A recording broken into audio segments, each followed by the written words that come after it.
Committee to order. Let's please stand for the Pledge of Allegiance. Allegiance to the flag of the United States of America and to the republic for which it stands, one nation, under God, indivisible, with liberty and justice for all. Do we have a motion to approve tonight's agenda? All in favor? Unanimous.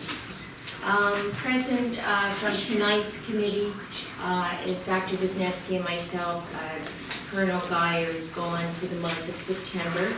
Other board members present, Mr. Mel Campbell, Tina Glons. We have several members of the public present. Staff members at the table with us tonight are Tanya Crosby and Mark Johan. Is that how you pronounce it, Mark? Yes. Thank you. Okay, first up, public comments. Great. Anthony King. Good afternoon. I don't know if this is a comment or a question, but and I'm not sure that even this is the right committee to address it to, but my question is basically that periodically we spend a lot of money on technology.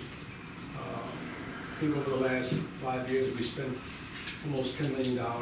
And I'm wondering what the resulting benefit is to that. And this really kind of deals with a lot of other committees. I don't know whether it goes to the academics, whether it goes to operations, but somewhere perhaps a discussion concerning how this money is being utilized. And what are the benefits of these kinds of expenditures? That's a lot of dollars that we spend periodically. The other second point was that I recall when we first started the technology initiative, there were some concerns about the ability for certain parts of the county to have access to internet. I believe back then it was about 25% of the county did not have access to the internet. So students that were taking the tablets home, they were not of much use to them when they got home. And there was going to be some initiative that the district, along with some legislative action, some community outreach, some of our local companies were going to do something to deal with that area. And I'm wondering if there's any progress been made there, or if we're still in the same place that we were 5 years ago. That's it. Thank you so much. Okay. Richard Busy? Do you mind if I sit here? Just, it's awkward. Go right in. I have a prepared statement so I can stay on message, and it actually falls in line with what Tony was just talking about, and that's technology. Pretty much in every article that I've read featuring our new superintendent, Dr. Rodriguez, the word trust keeps coming up again and again and again, reestablishing trust in his words. And I strongly believe that one way to start that process of reestablishing trust is transparency, complete and full transparency. So the question that I have for you tonight is, why is it so difficult to get basic information from the finance department? It's quite frankly a useless endeavor. Two examples. I recently requested information on instructional services, programs, and technology, and this was on the heels of that unanimous vote the board took, where they basically, essentially, want to look at results and see if we're wasting money or spending money wisely. What I received from Mrs. Crosby was the total of instructional services at $154 million. And of course, a large part of that is teacher salaries and fringe benefits. I responded back and said, you know, that's not what I was looking for. I'm looking for the programs and subscription services such as Rosetta Stone, iReady, Leader in Me, Dude Solutions, whatever that is. But there's a whole laundry list. Just in July, Tony mentioned the dollar number, just in July, according to the transparency report, we spent about $2 million on those types of programs. And it seems to me that the next step is for finance and or academic working together to identify how much we spend on each individual program, and then for the board to start the process to figure out if it's working or not. And by the way, a high school teacher shared with me recently the fact that in many cases, teachers are mandated to use programs that they nor the students even want. or feel that there's a benefit. No one's bothered to really ask the teachers which programs are effective and which are not. The bottom line is we spend untold millions of dollars, we don't know what the number is, on programs and services, on technology, all designed to help students. Some are working and some are not. And as you know, the board, as I mentioned, voted unanimously recently that no instructional services be purchased or renewed without knowing the impact and cost up front. But of course, that motion falls short of looking at past results before a subscription is renewed. And now comes the hard part, the school board doing the necessary follow-up and demanding that all of the educrats, I call them, in the district offices do their job. And follow-up, I believe, has not been a central component of this board. Second example, real short and to the point, my wife has asked for the monthly credit limit for all of the 40+ P cards.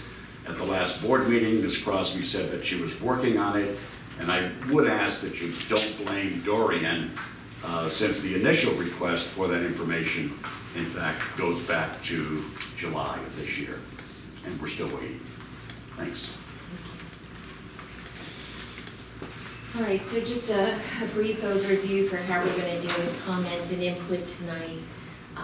Committee members with staff will take first priority. Second priority will be other board members in attendance. And third priority will be anyone here observing from the audience that has any questions. We're following a much more loose protocol. We're following the example of some of the other committees that we have. And we think that's appropriate to be consistent with what they're doing. But we also still follow the public comment period, which is written into our board policy. So we're adhering to both. First up on the agenda is approval of our July 31, 2019 committee minutes. Sharing it with their own board Yes, docs. so let me go into board docs and pull that up. You're gonna have a hard copy, so that'll just take a moment.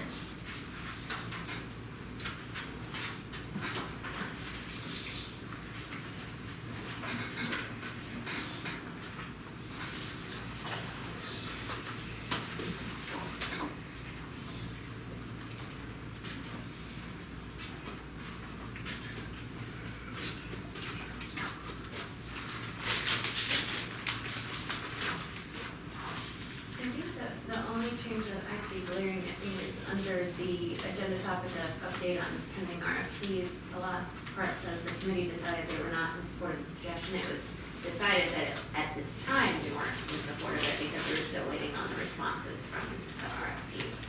But at this time, So, I think it was kind of just too preliminary, not that we just didn't, that we were acting it.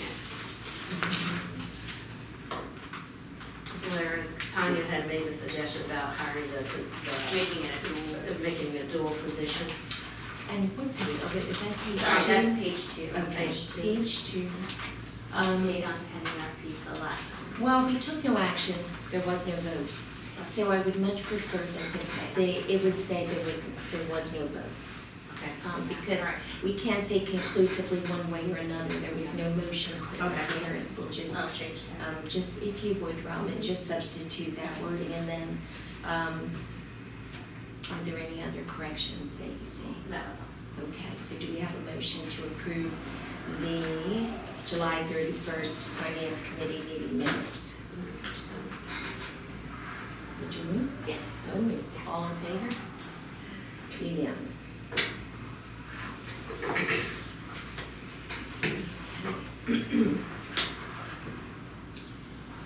Moving on to the next agenda topic, it is a discussion of the MOU and our $125,000 a year commitment to TCL that the board entered into back in 2017, Tanya, I believe. Yes. Okay. And we're just following up on. 2018. And that's you, and you have a letter. This is the basis for the conversation that you had sent to Dr. Ball, inquiring about this and seeking specific documentation. So back in late 2017, Dr. Goff of TCL and Ms. Mary Lee Carnes came forward requesting assistance with the construction of a culinary arts facility in the Bugwalter Industrial Park. It's a multi-county industrial park. HUD then does the MCIP. And so they were requesting assistance and funding from multiple municipalities in Beaufort to help with the construction, the capital costs. TCL is funded for its operations, but had no mechanism to borrow money, issue bonds, that sort of thing for capital.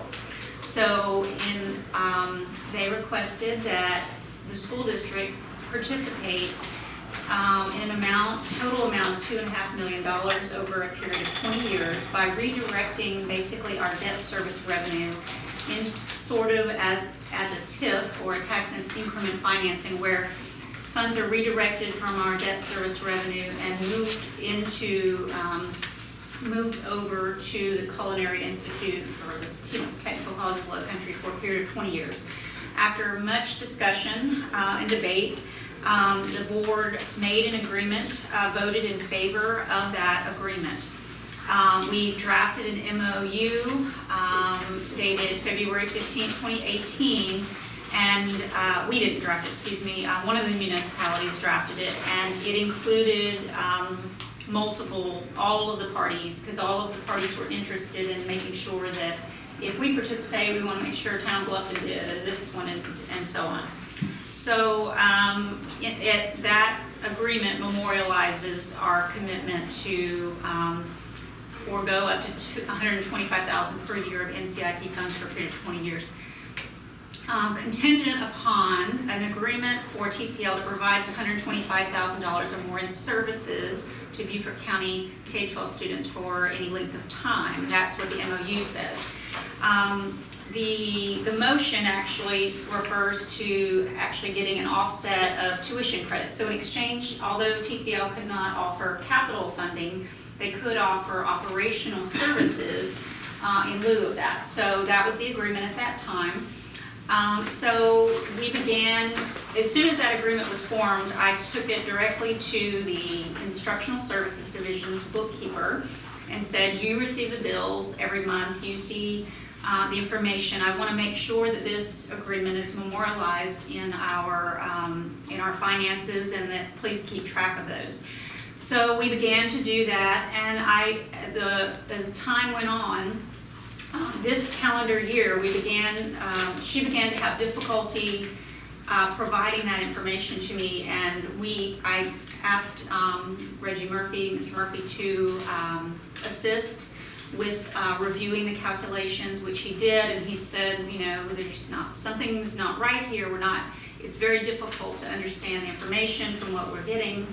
And so at that time, Zorshag began to look into it as well, and so we put more pressure on the technical college to help us understand. And in some phone conversations during that process, I realized that the credits that we were already receiving tuition fee waivers. And we had been for many years in our dual enrollment program. So we have students enrolled in high school that can also get credits in the technical college credit, and they're receiving waivers for that, so we don't pay the full cost. And those waivers were being calculated as part of $125,000 that is in this agreement.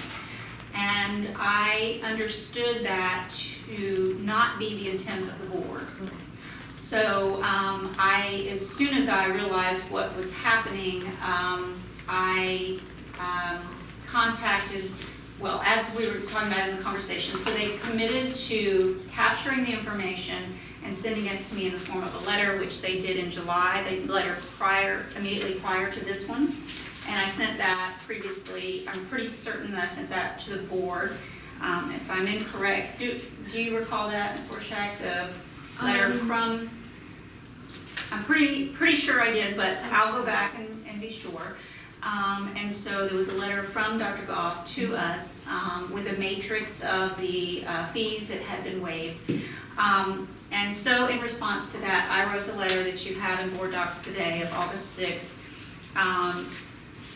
making it clear that I believe that that was not the intent of the board, that those tuition fee waivers were already in place for Beaufort. They were already in place for Jasper, Colleton, and Hampton counties, and should not be considered as part of that 125 agreement. It was our understanding, my understanding of our board, that those should be above and beyond what the tuition fee waivers, that any agreement that was already in existence.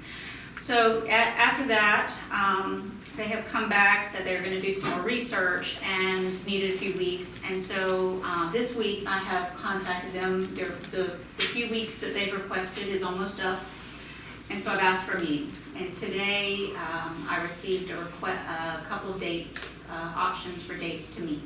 So we have to select one of those dates to meet, and I will be asking Dr. Rodriguez to who he wants to participate in that meeting, but certainly Mr. Murphy and I and Dr. Rodriguez will be part of that, and I'm sure that we'll want Dr. Watts or someone to represent the board who actually remembers the conversations as well. So that's our progress.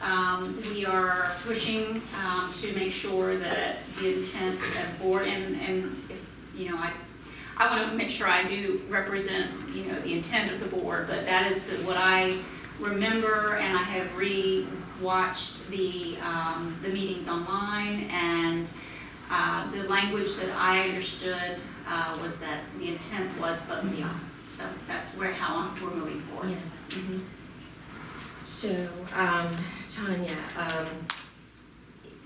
the MOA clearly states if those services drop below that threshold, the agreement to contribute will be voided. We don't know because we don't have accurate information.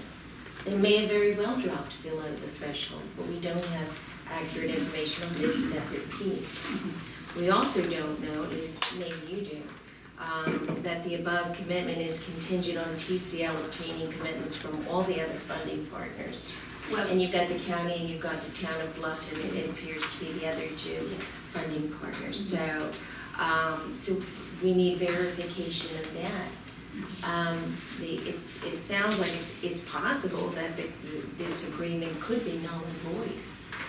So the longer this drags on, the more it would appear to benefit TCL without clarity and without any definition of what's going on here. How much have we given to TCL per this agreement thus far, since it was penned in 2018? I would have to gather the information from the treasurer's office who captures the NCIP funds for us. So I can certainly get that information and pass that along to you. Haven't had an opportunity to obtain that yet, so I'll do that.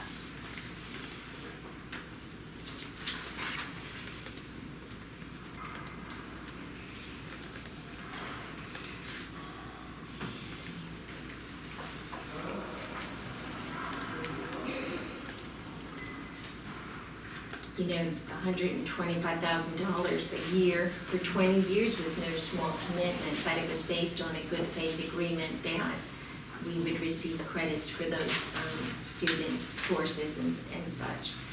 Kind of going to that, I'm just wondering, because I know this is an MOU, and so it doesn't have as many of the same components that Yes, maybe a different MOU. I'm sorry, I said MOU. No, you're fine. I'm just wondering if everything gets cleared and we do move forward and everything's figured out, I would like to see, just personally, some type of addendum made to this agreement that establishes a protocol for us to move forward with these types of inquiries. Because they're providing the information and we're kind of just operating, like you said, on good faith that information is accurate. But what is our, basically it just says, you know, if services drop below, and I just have a problem with there not being some teeth in it, I guess, for us to move forward. And that verbiage was lifted almost verbatim from the motion that was made at the board meeting where we voted to go forward with this. Yeah. And put in here It's possible that, we are making this donation or contribution, but all of our students are already taken care of with the existing plan that's in place. So that leads me to my next round of questions. So the plan that was already in place, Tanya, that TCL has with multiple districts throughout South Carolina, do we have a copy of that plan? The plan of the Yeah. tuition waivers. Yeah, the tuition I waivers do and the have, dual it's a enrollment. matrix, it's not a plan of any kind, it's a Okay. fall or spring tuition matrix, and it Mhm. shows the waivers by course. If you take one course, you get this amount of waiver, you get two courses, you get that.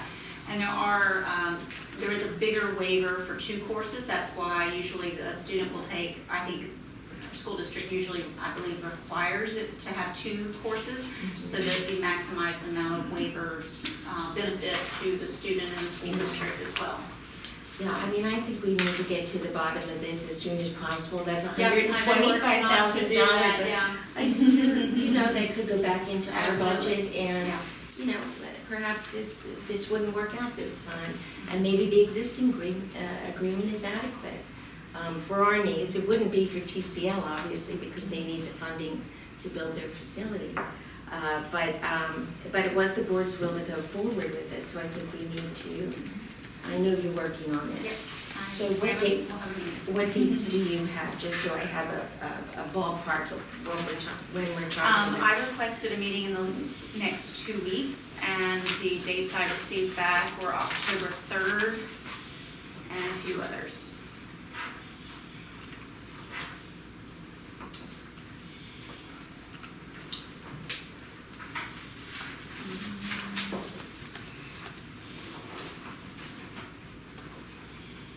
It was today, I believe.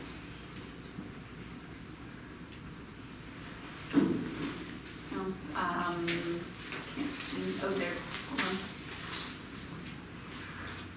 October 3rd, 9th, and 14th were the dates, possible dates I was given as options for me. Okay. So I haven't had an opportunity to respond yet. That was today at noon. Okay, and is Mrs. Cartledge working on this matter? Who is our attorney representing us in this? She is aware of it, and she helped to draft the letter of use that I showed you today, so she is aware of it. She is not aware of these meeting dates, because I haven't had an opportunity to talk to her about it today. Gotcha. And so was it drafted, did we use in-house counsel, do you remember, under Dr. Moss? Was it Mr. Davis that helped us with it? We did not draft that document. I believe the town of Bluffton may have. I'm not sure which entity, but it was not Beaufort County School District to my knowledge. Okay, but we had counsel on this, obviously. Yes, I would hope I so. think Mr. Davis was in-house counsel at the time. Okay, that would make sense. I would make a suggestion that we try to pursue adding something to this where we receive a report on a certain day of the year so that we're keeping track of this on an annual Yeah, basis. and it makes, it's a semester basis, so probably the end of the semester would be the most likely, reporting date. And the reports that we received show that the fee waivers that we received are above and beyond $125,000. So, but there was never any maximum amount of what those existing waivers should have been. So, so we were receiving, more than $125,000. But again, those didn't apply, I believe, to this agreement. So. Right. But if we're falling below the threshold of this MOU, then it's null and void. And that's something we need to know immediately. And I would imagine TCL would need to know immediately. So Tanya, you'll have counsel, is that correct, when you go to these meetings with you, I would imagine? I will. I'll have Ms. Cartledge present Okay. for when I go to. Those are 3 possible dates. There will be only one Gotcha. meeting initially, and Okay. then we'll see where we go Okay. forward. Are there any other questions? Any questions from anybody behind? No? Tony? Just a question on the MOUs, is this a standard format that's used? I'm assuming that it was not drafted by the school district. But on the signatures, what I see missing is dates on when the signatures occurred. I don't know if that's a necessary legalese thing. That should be part of. I don't know, I think it's because the date is at the beginning of it. and That's a lot what of I was gonna say. documents I might use The it days at a the lot beginning. looser with requirements than standard contracts Yeah. and stuff. That would have dates and notaries and. Well, there's witnesses, there's witnesses there, so there is a sense of formality. There's to some it. formality, yeah. Almost haphazard by design. Just an observation. Yeah, gotcha. Tanya, thank you for giving us an update, and hopefully, when we get to the end of our meeting today, we'll talk about maybe putting it on for further follow-up in the future meeting. Okay, so if there's no more discussion, let's move on to the next topic, which is performance expectation. 4.5, minority, women, owned business enterprise report. Tanya, before you begin, there are actually two reports here. One is the emergency sole source, and then attached to that is our minority and women. correct. So tell us. Okay, so it is a requirement to report at least, I believe, twice a year to the board on emergency and sole source procurement. I had actually forgotten that that was part of this package, so I can certainly hold that off to discuss at a future date, but it's all procurement. It is a requirement of the procurement code, just as the PE 4.5 is, the minority business report as well. So it is a standard reporting that's required of the board. It is any sole source reporting. So if we are purchasing something from a vendor, then Well, is it part of 4.5? no. No, so it was just accidentally placed in here. I would move to table this. Okay. Yeah. The piece to our next board meeting.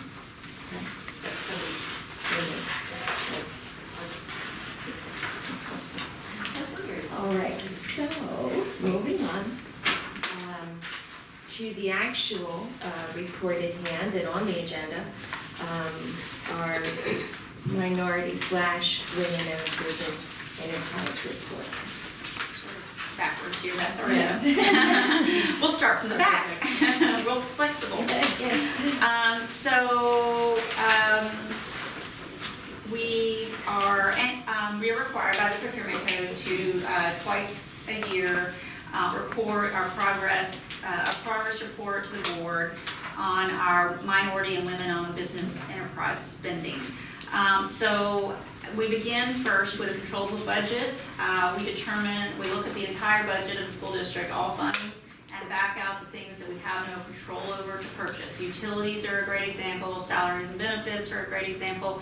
Purchases that we have discretionary abilities to hire a woman or hire a minority business, that sort of thing. So the controllable budget as it relates to minority and women business enterprises is 48 million and change. This is a period of 6 months, so this is half a year. So it's half a year of spending. Our budget and our controllable budget goal that was established is 20%. And that 20% of that number is 9,700,000. Basically, in years and times in which we do not have a large amount of construction going on in the district, it is, as you can see from the graph on page 3, it is almost impossible in most cases to reach that threshold. So we're in the neighborhood of less than 1% on the certified minority women enterprise spending. But we also capture the non-certified because the certification process is very cumbersome, very invasive. And we talk about this a couple of times a year, so this is probably not something you haven't heard before. But we do capture all, so the awards to all of the vendors that we designated or identified as minority women was 766,000 of spending, which is less than 2%.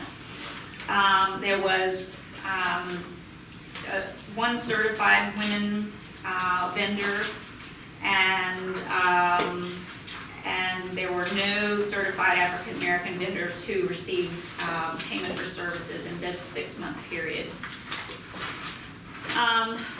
Generally, the bulk, although we do receive some, have some service providers like custodian and some other various vendors. In the other categories, primarily again are our construction vendors, our electrical, flooring, landscaping, painting, masonry, and so on. So the graph on page 3 kind of shows you that in the July through December 2014 and January, that was a construction period, and so we were able to meet our goals or almost meet our goals in that period. But since that time, we really haven't had the ability to do that. Hopefully we will at some point in the future. We continue to do a vendor fair each year to recruit folks to come in, talk particularly with our construction vendors. We call the Chambers of Commerce, including the Black Chamber of Commerce and others, to come in and encourage them to apply and connect them with our general contract vendors and our facilities office, which handles the operations. So we do encourage them in many ways, but it is certainly a challenge that continues to be there every year. So let's put a motion on the floor, and then we can continue discussion if there's further discussion. I move the Finance Committee recommend to the board PE 4.5 monitoring minority and women-owned business enterprise report.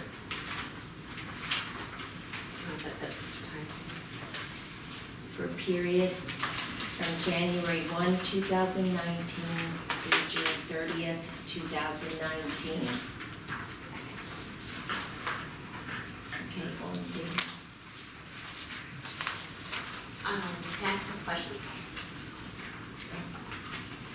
Who does the certification process? I know you said it was cumbersome. Who's in?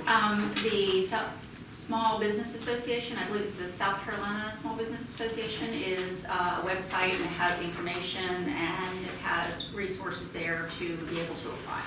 Okay, so it's South Carolina specific. I believe so, yes. Is there a national version of that, or a national umbrella of that? You know? I'm sure there is, and I looked it up each one of our 6 months, and I can never remember. Sorry, I don't know the answer. No, I should have looked it up beforehand. What I'm trying to get to is whether or not the entity that's in charge of the certification, if they have a national website where we can advertise these listings.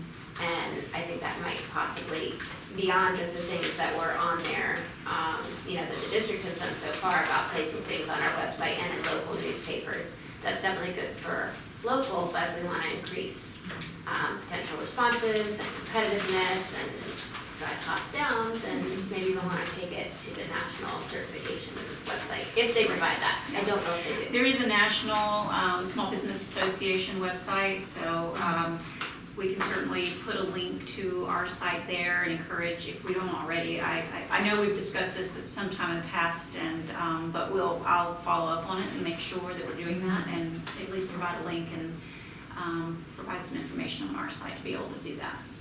Do we have anybody here in procurement that can speak to that? I do not have anyone this No. evening. Okay. Okay. Billy, do you know of any about that Small Business Association, the connection on this minority site? No, Reggie does, but he was unable to be here this evening, so. And do you know how we, besides contacting the chambers that you mentioned, how else do we advertise the vendor fair that we do? And Right now it's once a year. As we're getting ready, we do it in the spring as we're getting ready for the summer construction time frame. So And has the attendance been? it's been low, yes. Low, Yes. okay. So maybe we need to talk to Jim or whoever about working on a plan to get that better advertised so that we can get the attendance up? The amount of work right now has been low in the summers, other than relatively low, considering, the high construction times. So definitely as we, enter in, hopefully into next year, this time we'll have much more construction and going on and be able to advertise that as well. But we'll talk about it and do some brainstorming and see if we can think of I think it's anything a great else thing to locally increase. to get people to know about the opportunities, so they just have to know where to go and when to go. Yep, maybe we could, get the word out to some of our ecumenical partners or, other groups and organizations that we do business with, so. That's all I have. Yeah, good. All right, let's move on. Next topic, review of the new budget timeline. The committee has looked at this a couple of times, and we've sent Tanya back with more edits, and it looks like you've made all of the edits that came out of the last discussion at the last finance committee meeting. I don't have the old version of the computer. I have the old version. I do. Where is it? I'll find it here. It's not a lot different. I know there was just a Rearranged little it. I rearranged it, so. Here we go. I see, here's what I see that you did. Okay. You moved up the February 18th, the monthly budget update, a couple of weeks, which was one of the requests. You put in intermittent budget updates, which was requested by the committee. Rachel, here's the old one. Do you want to see it?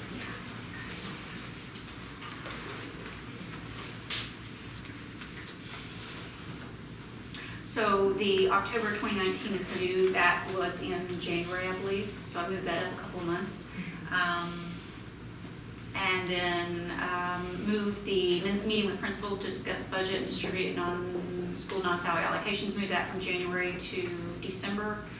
And then inserted the 2 monthly budget updates. I believe I did one in January last year. There was 1 month I did not miss in that 6-month period. So I made sure to put them on the calendar here, both January and February, and then that allows for consistency, having at least one a month from January through June.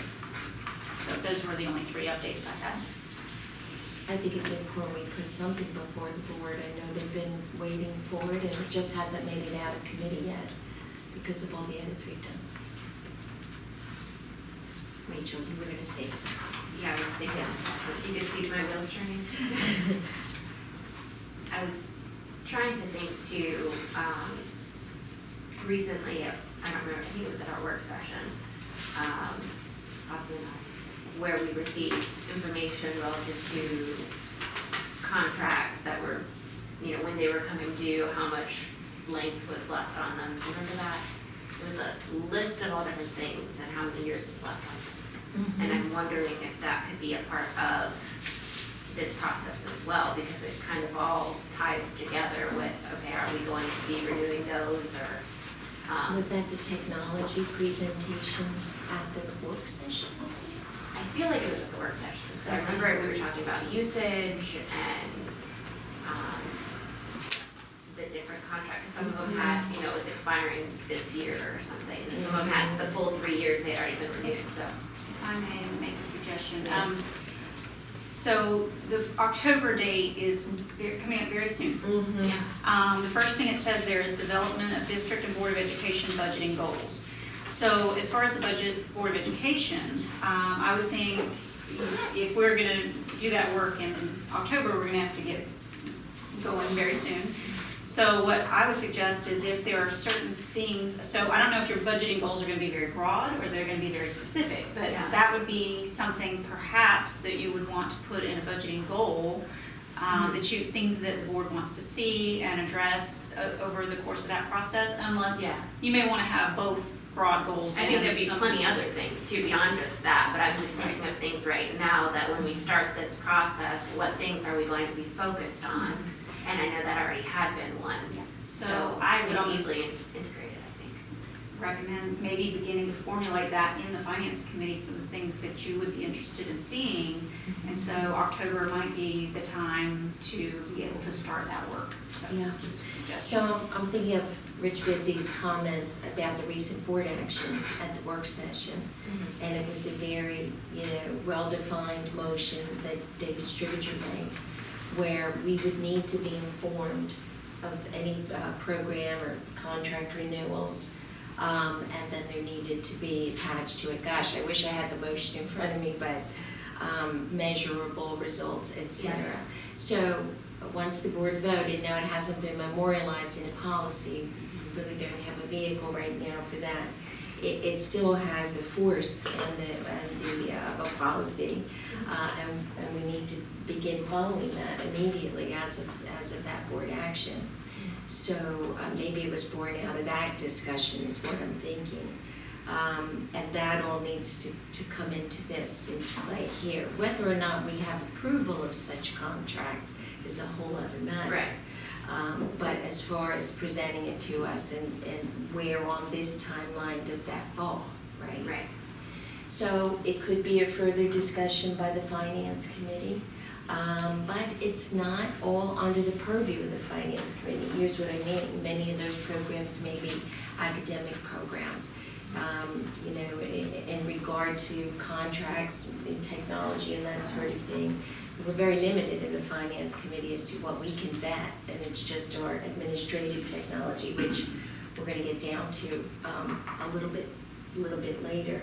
So we'll have to see how we do I that. was just kind of trying to get more to what all does, like Tanya mentioned, Yeah. what all does the board want to see when we start to go over these workshops and go to these workshops? What do we want that's included? Do we want those reports to be incorporated into the conversation so that, we're looking at it as Well, they'll have to be now.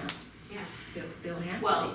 Because but of are the they board intended to action. be brought at that time? Or Well- is it just as they become renewed? That would be a constant. When they're up for almost. renewals. And there's You might lots- want to consider as well what's in the request for Dr. Rodriguez's 90-day evaluation, because the group contracts is also a requirement in his 90-day evaluation. So we're actually preparing some of the larger contract information right now for that in conjunction with that. So we don't want to duplicate work, putting it in both places. So we're actually going to be producing that very soon as well. So it's not going to be every contract in the whole school district, that's almost impossible to do, but Yes. we're talking about the big ticket contracts that we have, maintenance, custodial, janitorial, custodial, food service, all of the source for teachers and those kinds of things. So those will be So coming Tina, when forward. is the 90-day, what do we have planned thus far for Dr. Rodriguez's 90-day I don't know. evaluation? I don't know, and, I don't know either. yeah. Is that the board's function?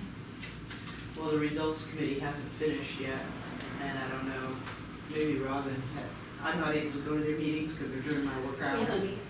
We'll have a meeting on Monday, Okay. so they will remind me about, because the 90-day is already in process. So I don't know, there has not been a date established of when it's going to be reported out, because that's something the board will have to establish a separate date, a special call date for that. But that's fine. Oh, very soon. So we'll So look to the our board, results, talk about it on Monday so that they can. officers to organize that with Robin. Thank you. Did you have more questions, Rachel, about the schedule? Okay. Does anyone else have any questions about this? Any?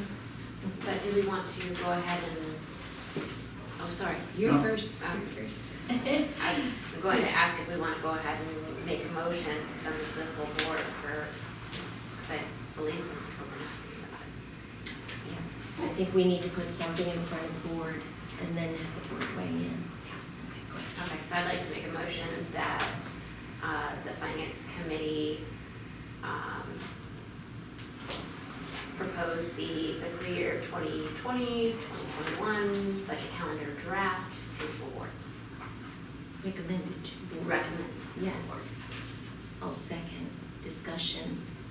Rich, you had a question?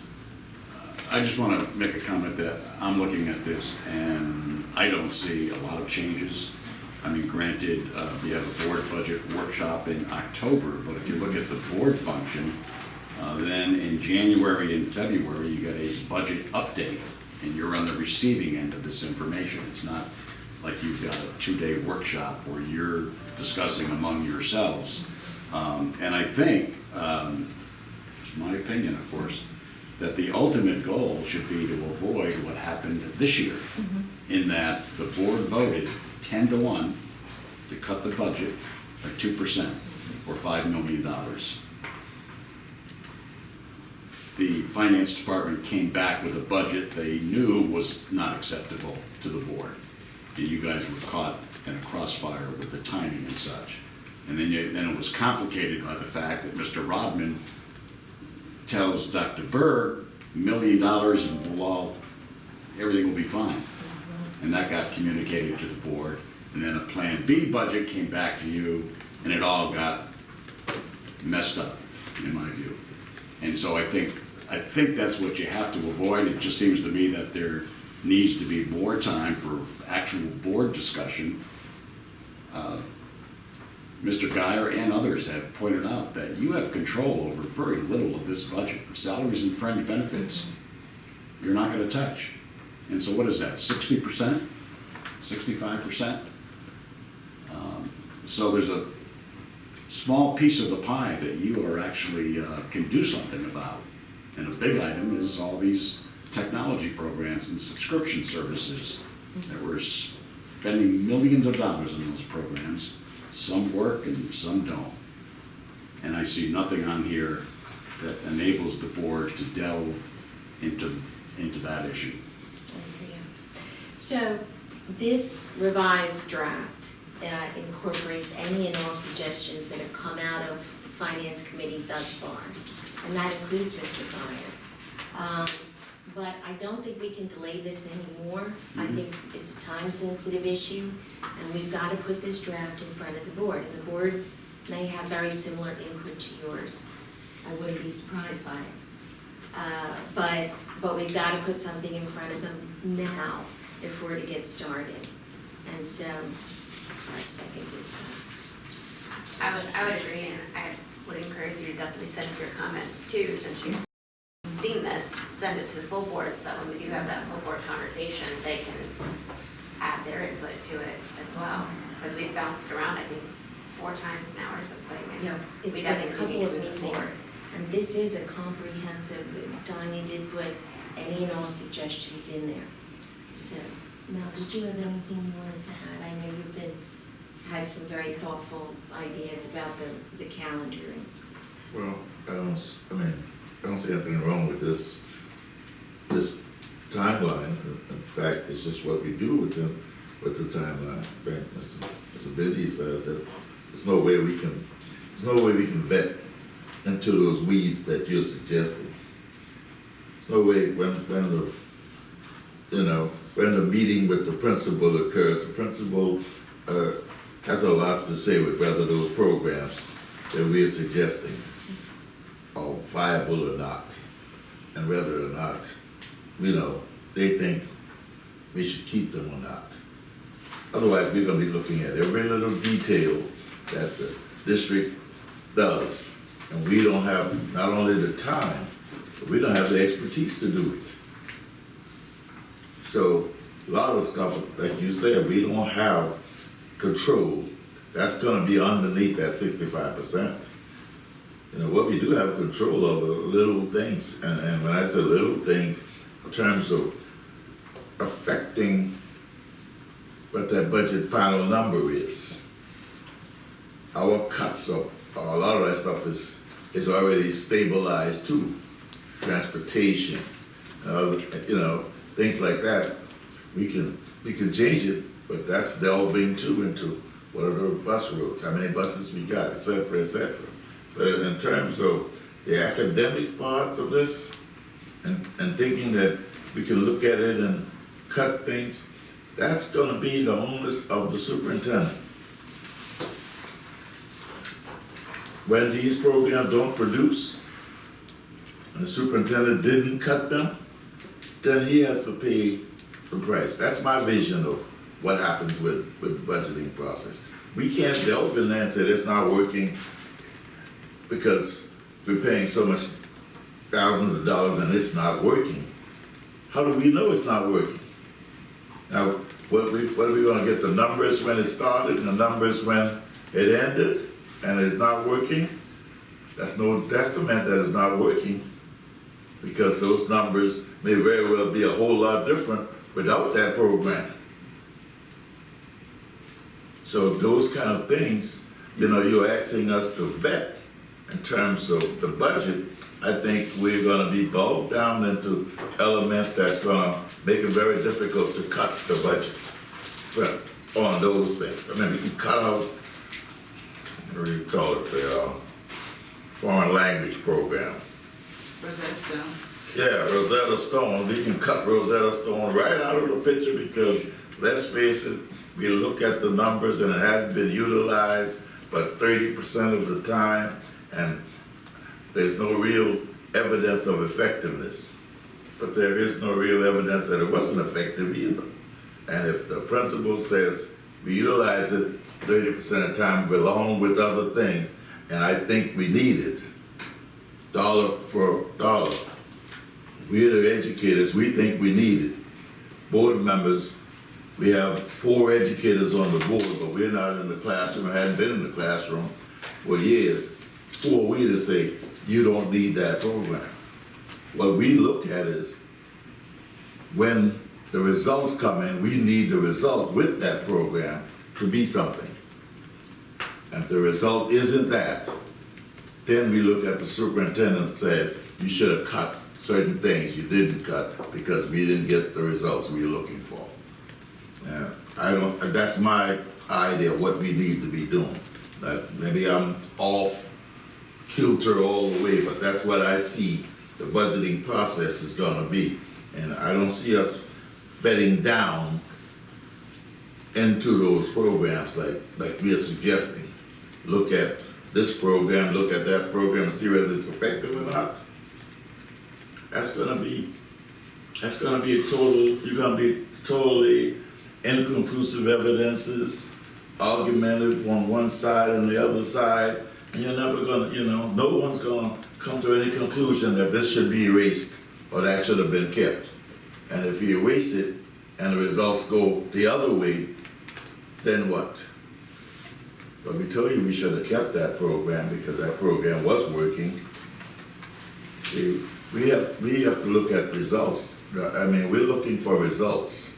And however way he thinks he can get that result done, that's on Dr. Rodriguez's plate. And he goes to each principal with the same thing, looking for results. Whatever way I can get the results, you tell me what you need for the results.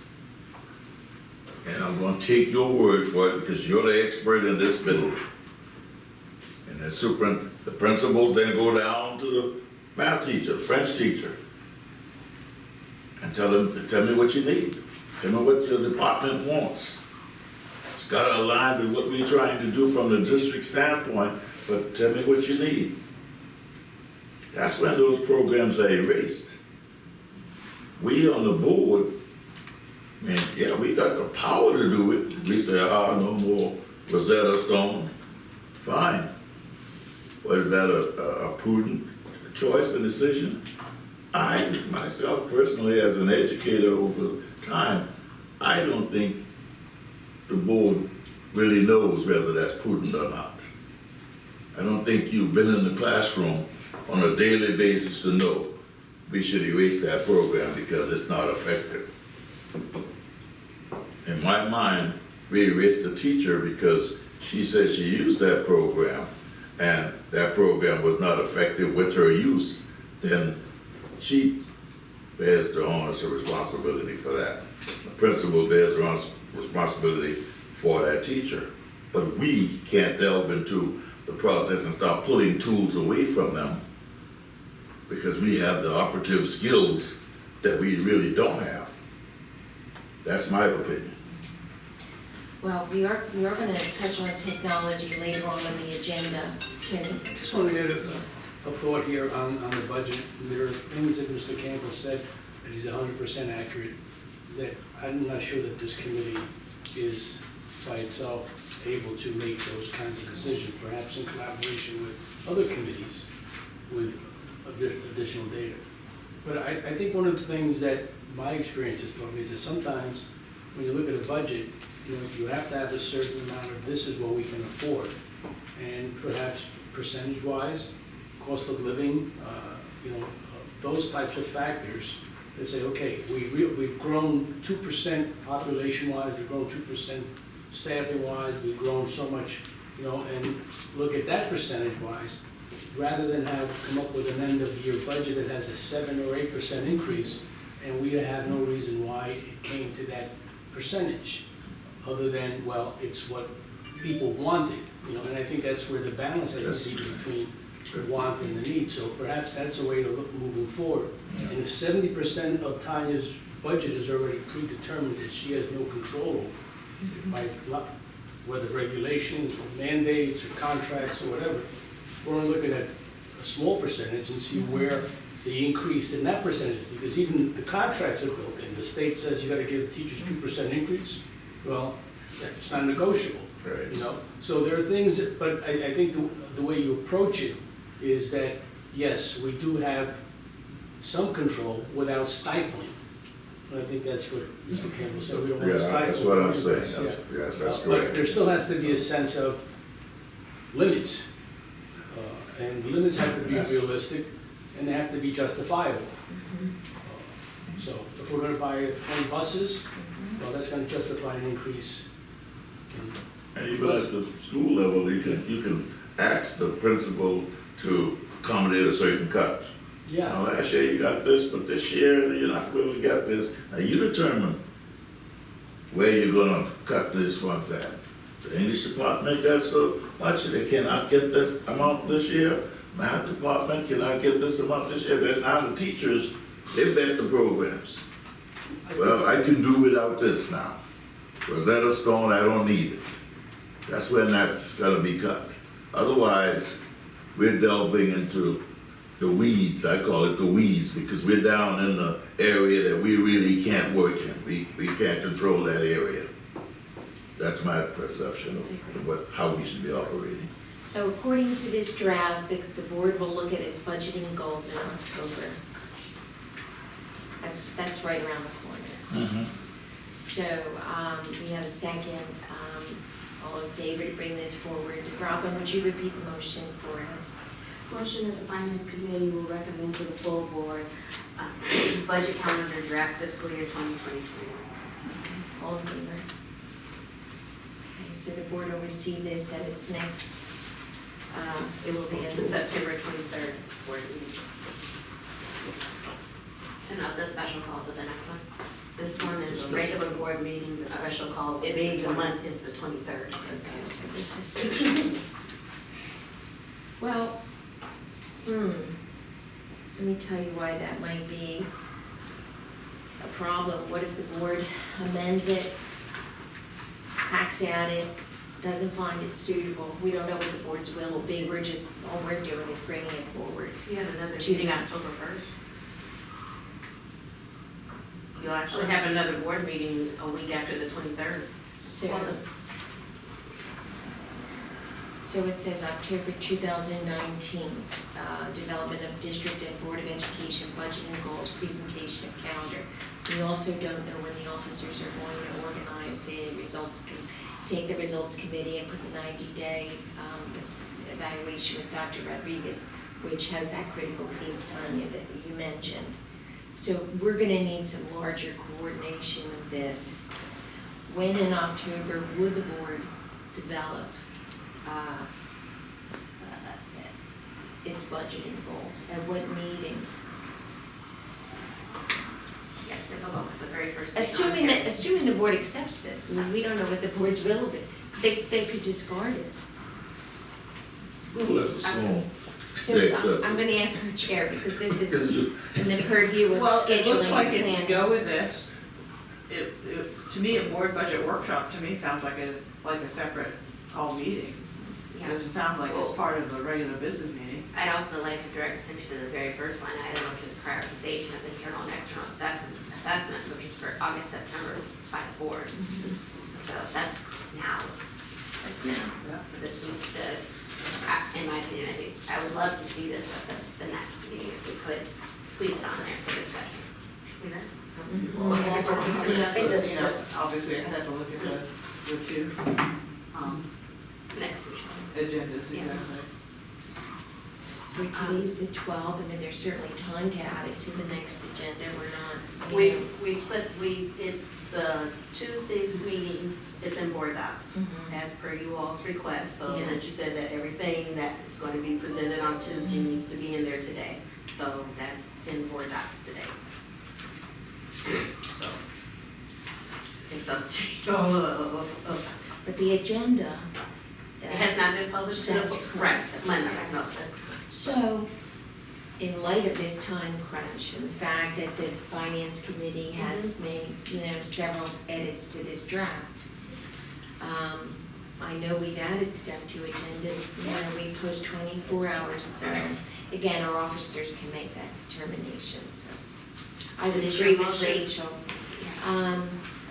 It is your motion to recommend that this be put on the agenda for Tuesday, so then we can. I'm gonna leave it with their judgment, okay, the officers understand the time urgency here, and so I'm going to, we're sending this forward to the board, and I'm gonna leave it up to them.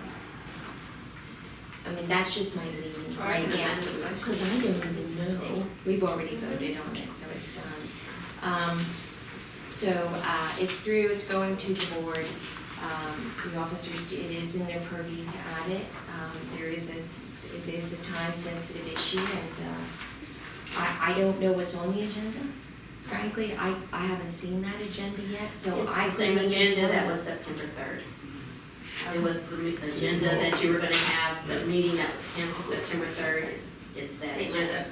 It's the same, it's the hurricane agenda. Okay. Because, Yes, of course. but I mean, I don't see any reason why, I mean, you can put it in any time, I think it's a good document. As so Busy said, this document is what we make it. It's wide open right here until we put some meat and bones on this.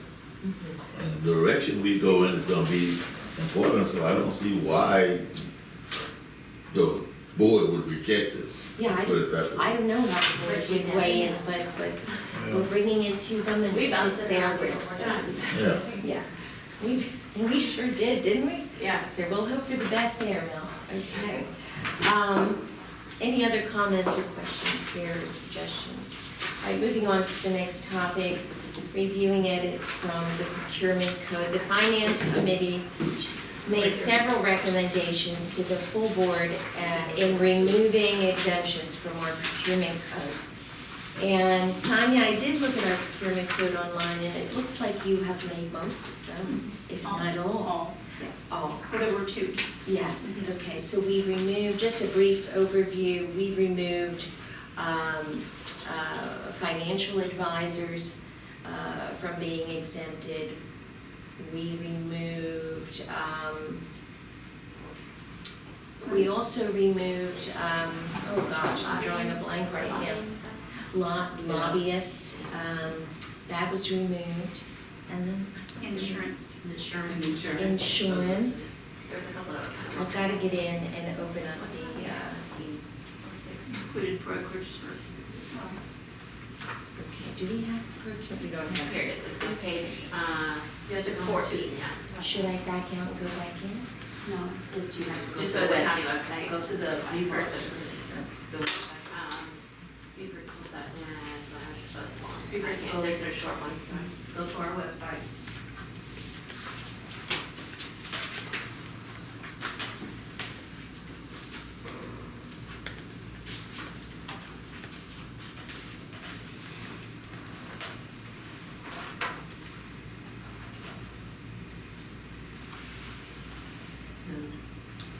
I'm going to find it.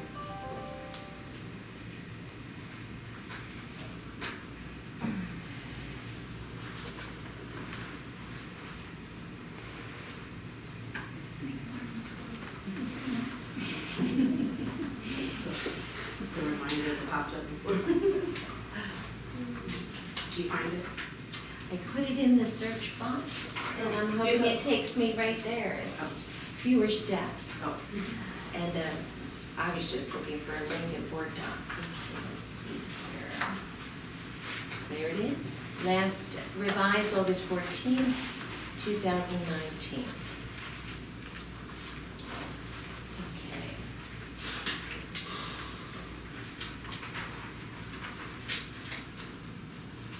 So, let's talk about some of the changes. We removed lobbyists. We did not have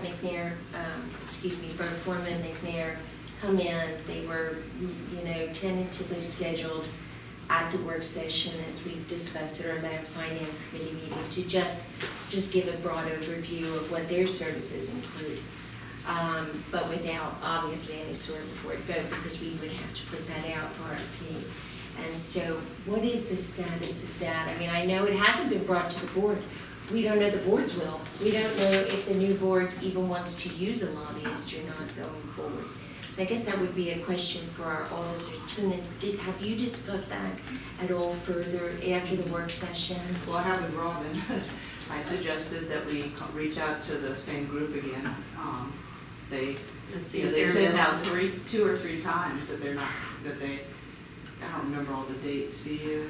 What group are we talking about? A law firm?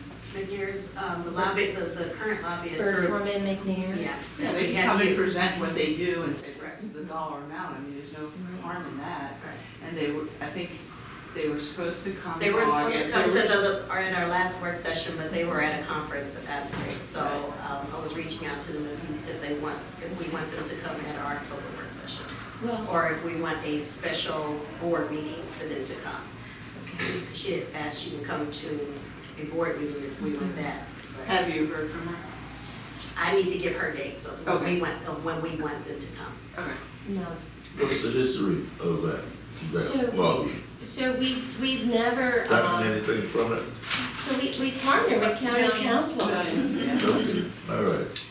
Yeah. EFA funding, they primarily lobby for EFA to increase. We have had significant increases over the years from 0 to, we're about 15 million now. So was it all their efforts? I don't know the answer to that, It's but hard to quantify that. Yeah. Say that it- right. Yeah, they could say that, yeah, we lobbied for it. Yeah.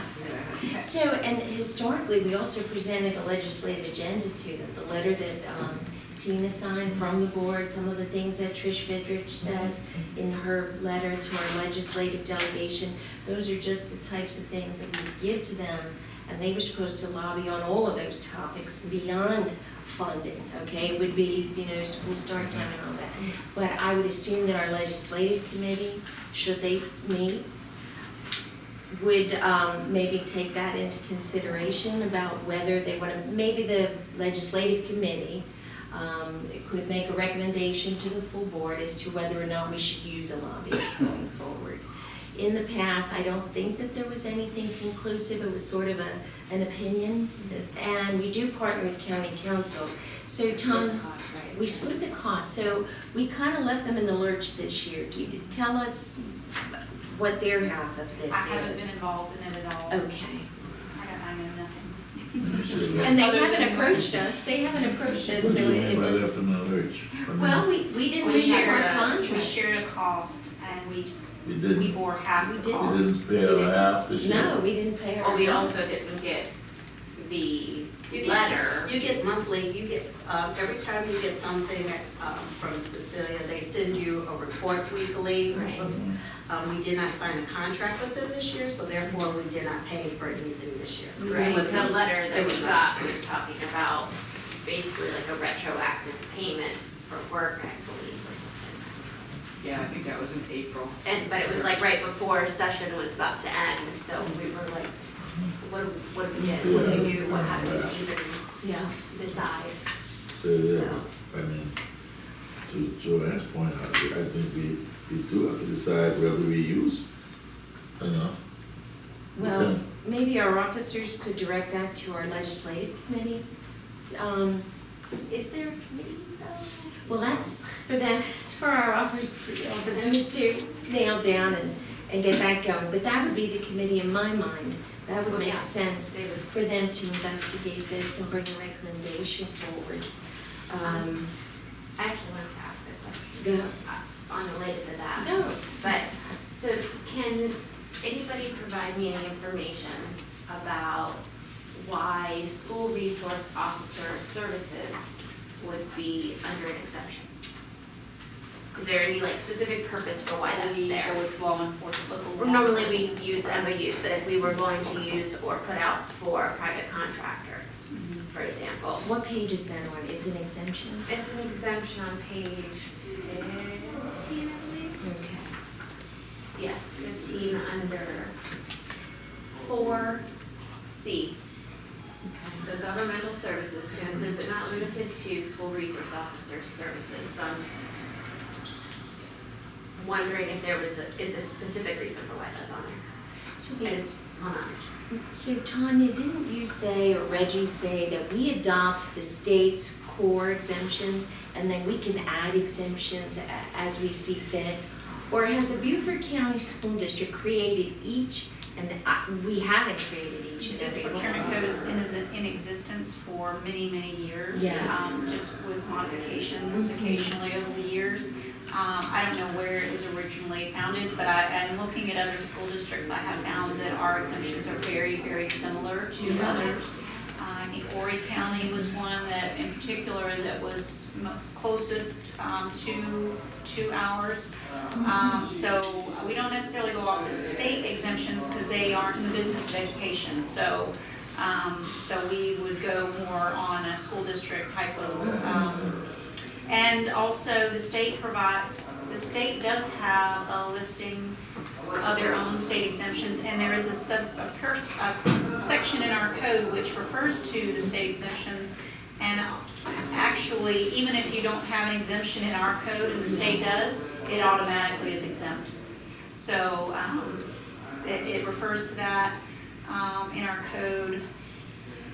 So I don't know why most of And the only reason that I could think, just from, mulling it around in my own head, was that it might be because that's obviously it's a security thing, you don't wanna necessarily advertise that you're looking for that, you don't wanna put out all those, intimate details. I think the intent is a school resource officer is actually a certified police officer. And then you would, if you, security services wouldn't be exempt, so I mean, that would be a different category. So I don't think that security service, the intent of it wouldn't fall under school resource officer. I think it's Well, for actual police security officer, services which would have to be under a municipality or a county or, high patrol or some, law enforcement agency. Somewhat. Some of those private services do have officers that have their certification. I just think, I think that's the Certain intent capacity. of the document. Yeah, no, I understand. Yeah. But I don't know if it necessarily catches the true intent though, with that. I think Because you do have the need. I guess what I'm trying to say is, it's a mechanism to allow us to utilize school resource officers without violating the procurement code, police officers, without having to go through a bidding process, is what I'm trying to say. Gotcha. Yeah. Because we have those via MOUs right now with Beaufort City and Loveland and all that, so. But it wasn't, there was no procurement. Right, there was no process. procurement Right. process, that's what I'm wondering So- though, is So it before, ties to a larger conversation. yes, and here's my suggestion. The agenda item is really focused on the edits we've already made, but I'm writing this down as we speak, that we're gonna revisit the procurement code, because there might be other things in there as well for an upcoming agenda. So far we've touched on the lobbying, that's a change that we made. We're gonna get to municipal advisors, a couple topics ahead under the RFPs. And the other exemptions it was the insurance piece. Rachel, did you initiate that? I thought you might have. Yeah, 'cause it was kind of tied, there was a laundry list of them that Yes. I kind of went through with. Mm-hmm. So, I don't have the old version of it. no, I don't see it Actually, anymore do. in there, so. I do. You do? Okay. Yeah, do you want it? There you go. Okay, no problem. So thank you for making those edits. I know there's significant changes, and I know that they'll require more work from our procurement department. And it ties in, this ties into our next topic, which is review of RFPs. And we know we have 2 out for the grant writer. That's an initiative that came out of Finance Committee, which the board adopted. We also did, the Finance Committee recommended a P-card audit. And also, the third one, we have to look at immediately, because the board removed financial advisors from the list of exemptions. And so this one in particular, I don't know that we've submitted an RFP yet for financial advisors at this time. We're not talking about bond counsel, attorneys, that's a whole other topic, but this would be for, currently we're using Compass. So Tanya, if you can update us on that.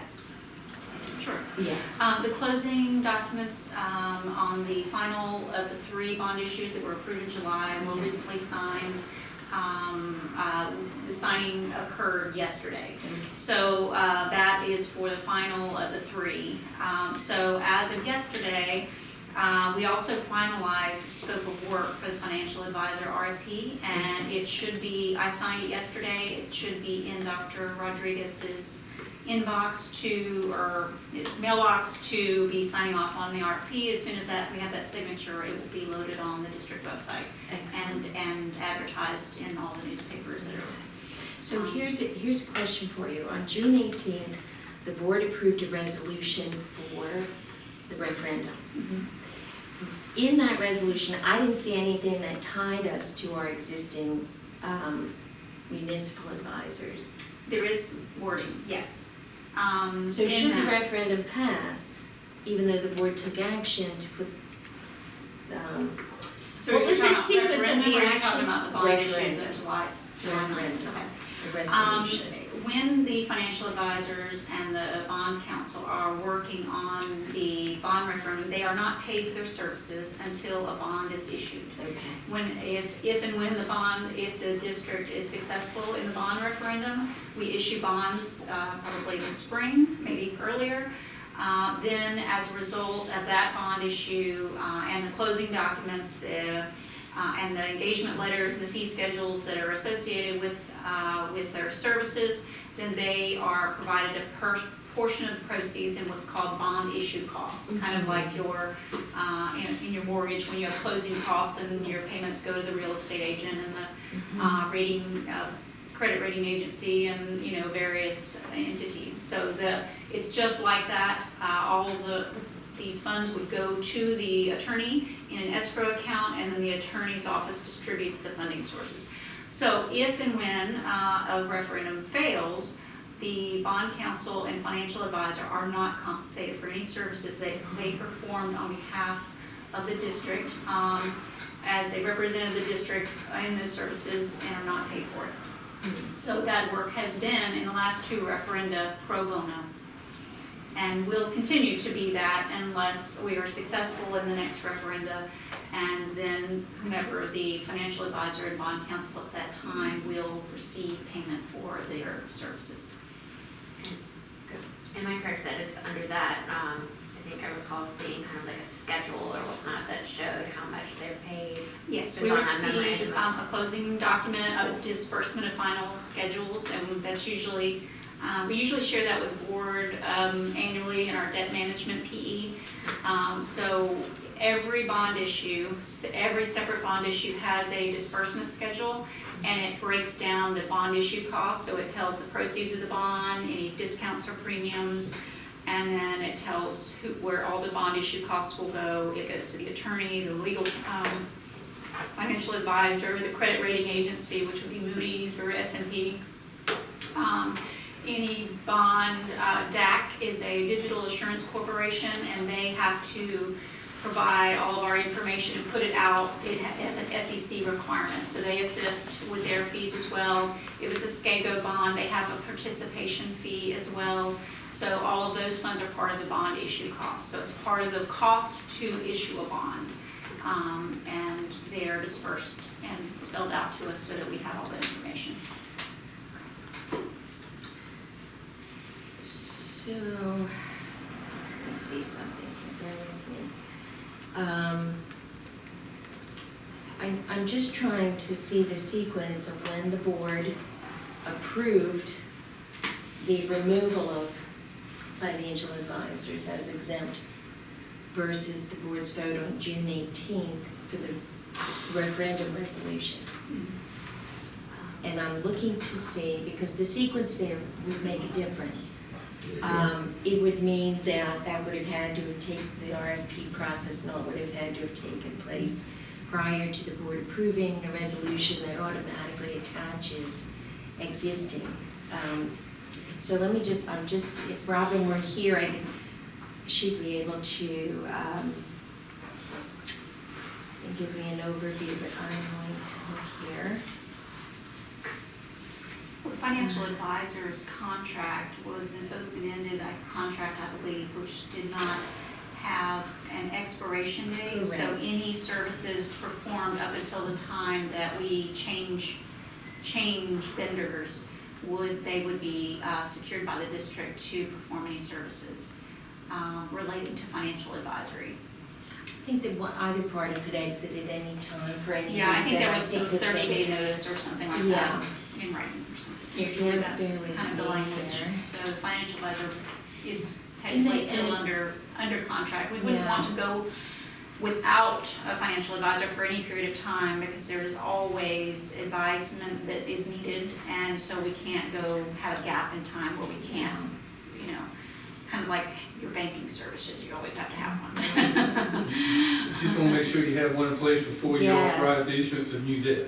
Well, Joanne wants to Joanne wants to know whether we could have shifted from this one or not, the time period, right? But we had already Looking for- approved bonds I that understand were what in you're July saying. 9th as Well, well. the set of 3 bonds were one topic, Mhm. and I know that was done, and they're going to assist us with that and be compensated for those, that's done. But I'm talking about the big one, the referendum. And I just want to understand when the board took that action versus when we voted on the resolution. Because if the board took that action prior to us voting on the resolution, then when I've got to check, I may be wrong, then it should not have been assumed that the existing financial advisors would be utilized. And we would have ignored that action essentially. Well, I don't see it, I see it a different way. I see it that we wouldn't finalize or end that contract until we had another in place. So we can't go without a financial advisor for a period of time. There's always advisement that is needed throughout the year in different requirements from banking institutions, underwriters, bond, SEC requirements and that sort of thing. So we can't just cancel a contract because the board said we have to have one in place before we can end one contract and begin the other. So I see it differently. It's not something that we can sustain district needs without.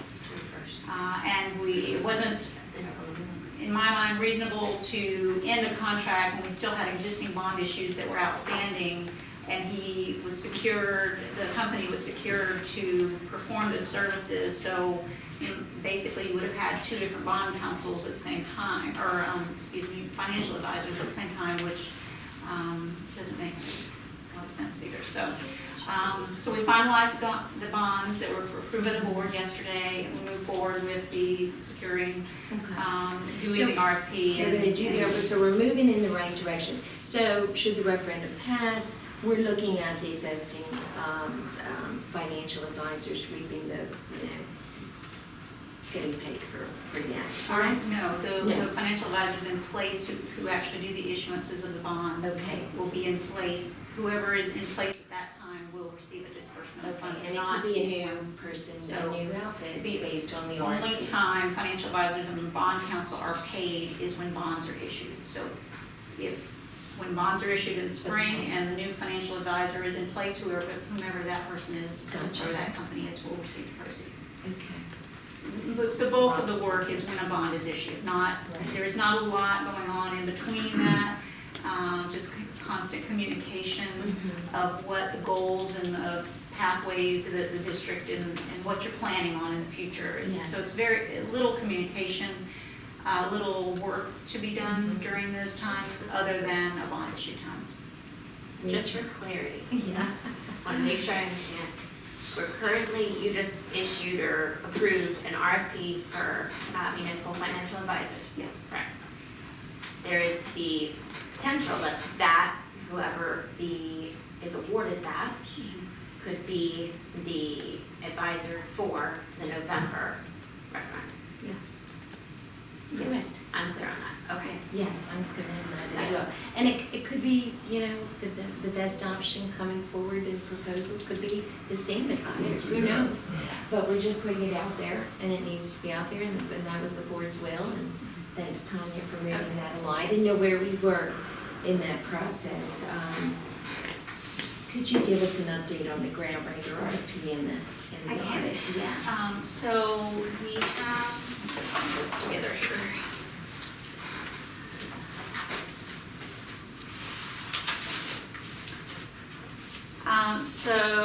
On July 18th, both the grant writer and the additional procurement card audit was issued, and the grant writer RFP was at a deadline of August 16th to be returned, so 30 days. The P-card audit had 37 days, so we issued it for a 1-month period of time. That is much longer than we normally do. We have in the past done 2 weeks. I think we're required of the procurement code to have a minimum of 10 days or 2 weeks, something like that. So we extended it a little further. We are at a point where we have responses back from both, and we need guidance from either the finance committee or the full board, how to move forward.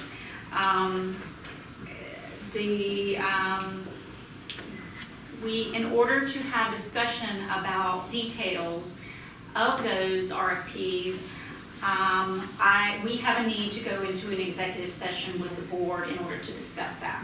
An RFP process is a very confidential. It's intended to increase competition, to protect the interests of the vendors who are competing against one another, not releasing proprietary or contractual information.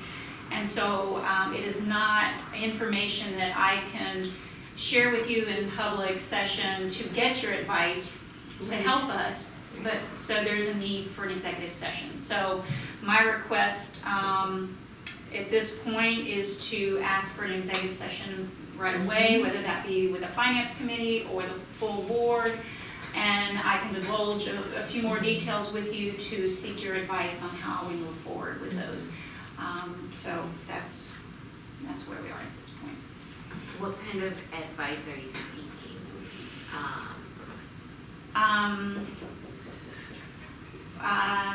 I'm not sure how much I can divulge here. Yeah, I just want to make sure that it's clear that we're not going to be receiving information relative to who the companies are. No, I can't give you that much detail.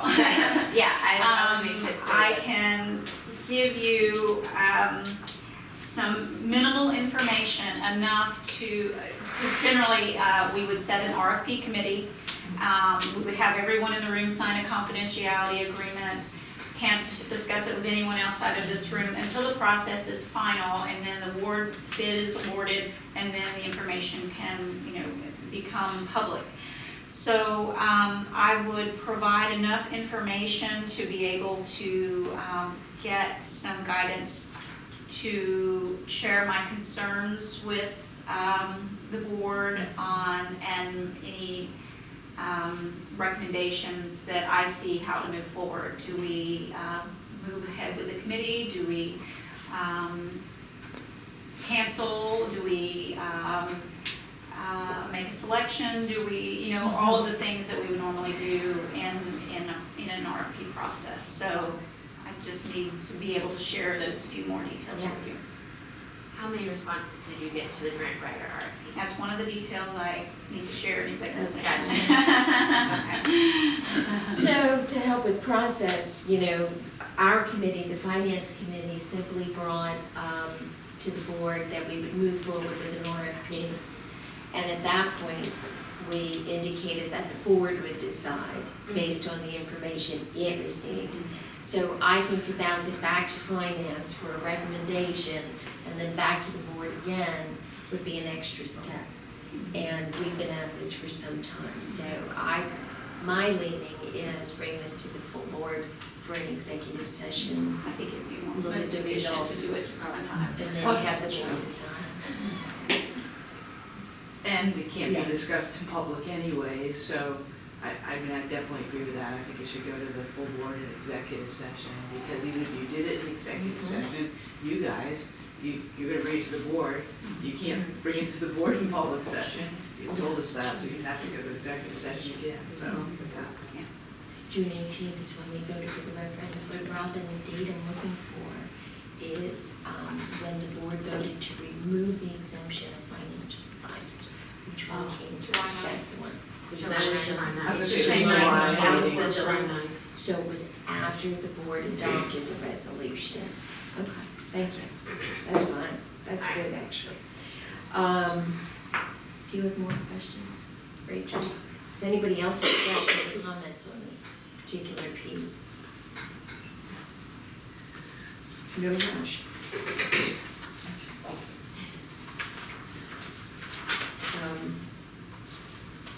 I want to make sure that the optics are good on that. That's the only thing that I.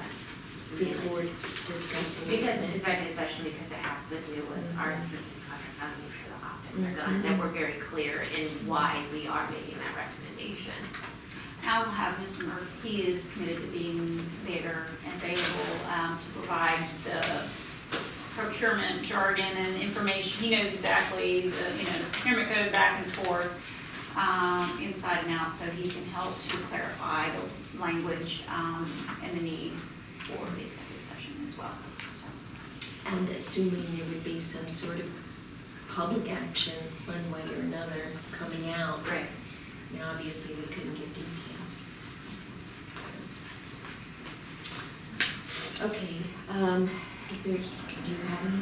I don't know if we had made a motion on that, or. No motion on that. I think it sounds like the officers are gonna run with it and put it on On the agenda. in an executive session. the next. Robin and I are meeting after this. Okay. Yeah.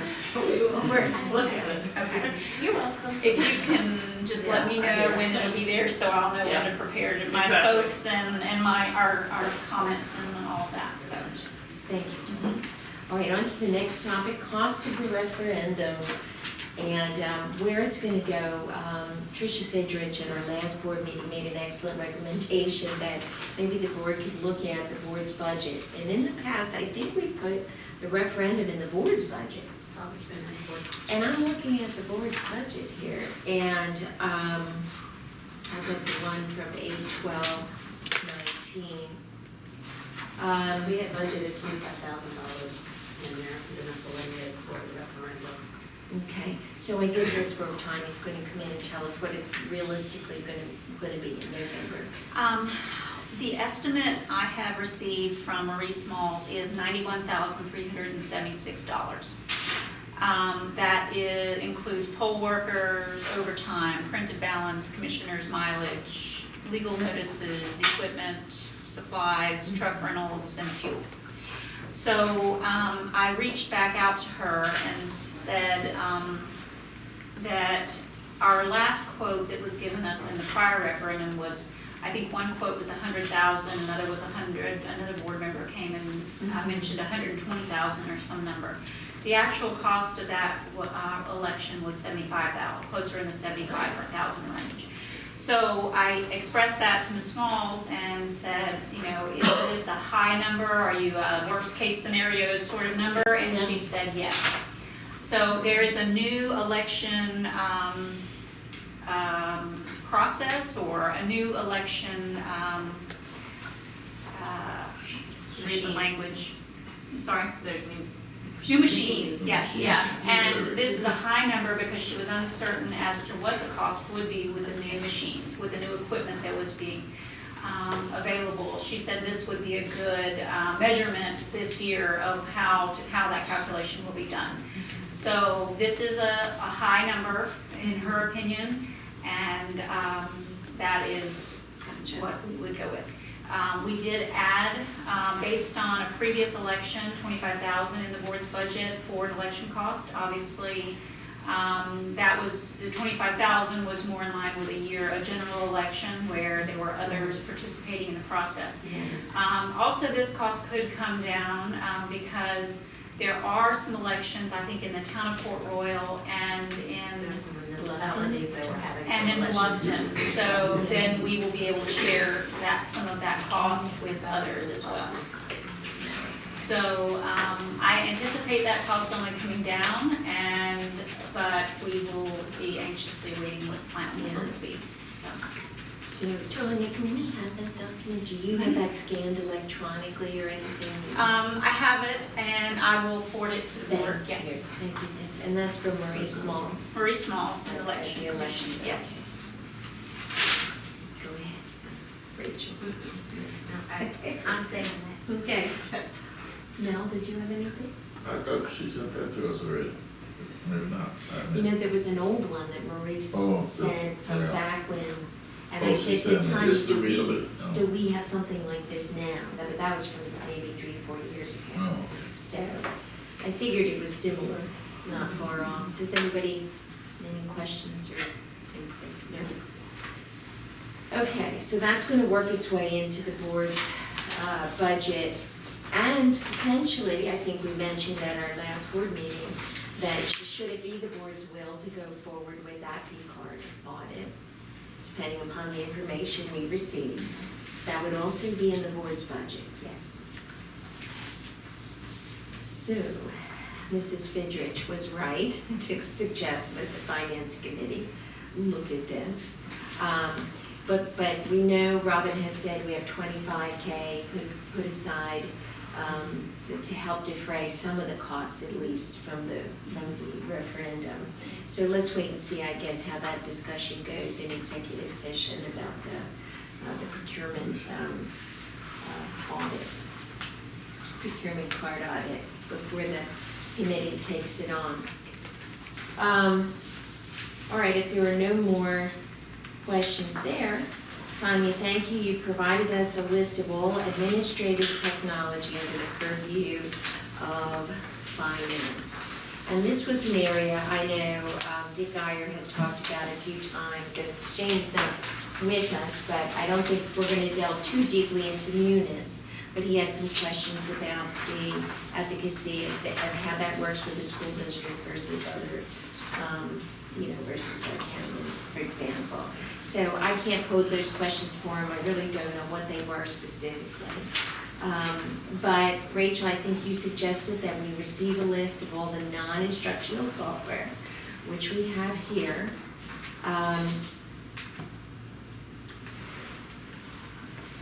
The one question I have pertains to a few of these that look, I know they're likely not duplicates, but the term is for the same time period.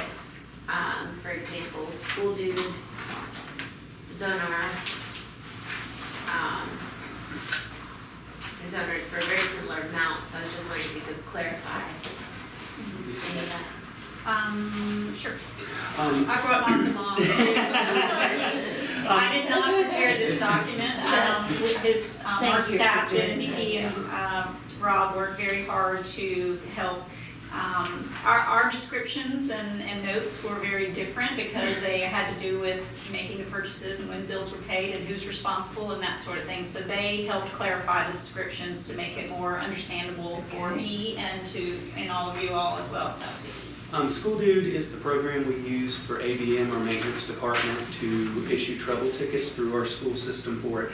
There's two modules to the software. One is the basic ticketing system, and the second module is for the facility.